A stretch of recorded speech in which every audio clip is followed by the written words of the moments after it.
Alamin natin ang detalye nga. Ano ba ito? Ha? Ano bang ibig sabihin? Ano ba ang pagbabago rito sa autonomy ng judicial branch? Miss Let? RH14. Let, please come in. Lakay Sister L, gaganapin sa Malacanang ngayong umaga ang ceremonial signing ng Judiciary Fiscal Autonomy Act. Layo ng panukalang batas na palakasin ang otonomiya sa pananalapi ng judicial branch ng gobyerno. Sa ilalim nito, binibigyang kalayaan ang hudikatura na gamitin ang pondo nito sa paraang naisin nila para sa mas epektibo at mabilis na pagbibigay ng hustisya sa bansa.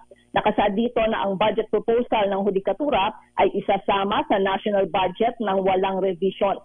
Binibigyan rin ng kapangyarihan ang Korte Suprema o Chief Justice na i-realign ang pondo at lumikha ng Judiciary Trust Fund.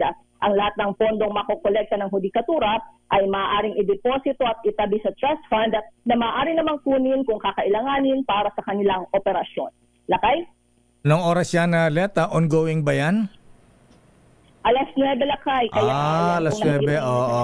Kuhang larawan, nandito na sina Chief Justice Jesmundo at mga mambabatas sa Senado at sa Kamara. Yung mga gods of Padre Faro ba, kompleto ba? Ayan, yung mga taga Supreme Court, ha? Parang may nakikita akong isa dyan, ha? Si Chief Justice Lakay at si Justice Maidas Marquez ba ito?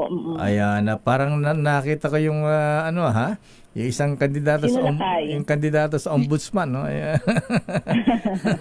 Apo Justice Samuel, ayan, masadag ka kini Apo Presidente. Ara sa asama po, tapik-tapik kam di ba? Ayan.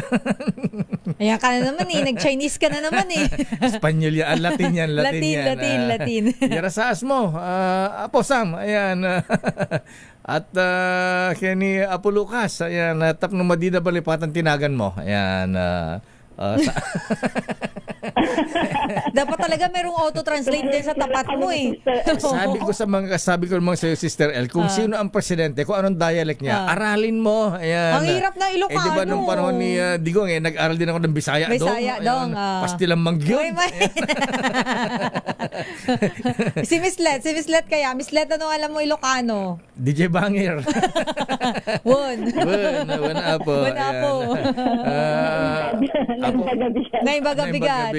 Naimbaga bigas. Apo Justice, ayan, Sami, ayan, agmano ka kanya na, Apo.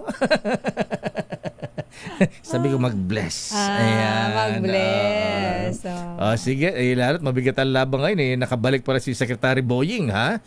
Bilang isa pa rin candidate dahil pinagbigyan ng JBC, ha? Talaga lang? Yes, na mapasa pa rin sa mga nominees sa kabila ng kaso ipinalima ng IMI laban sa kanya sa ombudsman.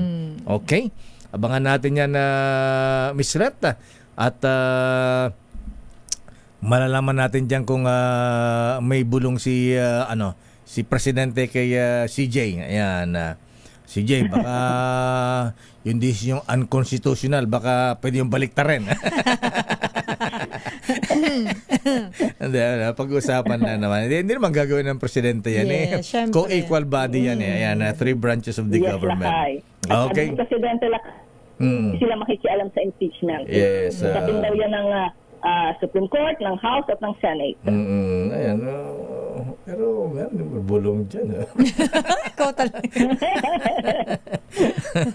Okay nga, Rod. Sige, maraming salamat. Teka muna, Let. Wala ba statement ang ating Commander-in-Chief dun sa panibagong pambubuli ng China, ha? Yung fighter jet ng China, Miss Let, ha?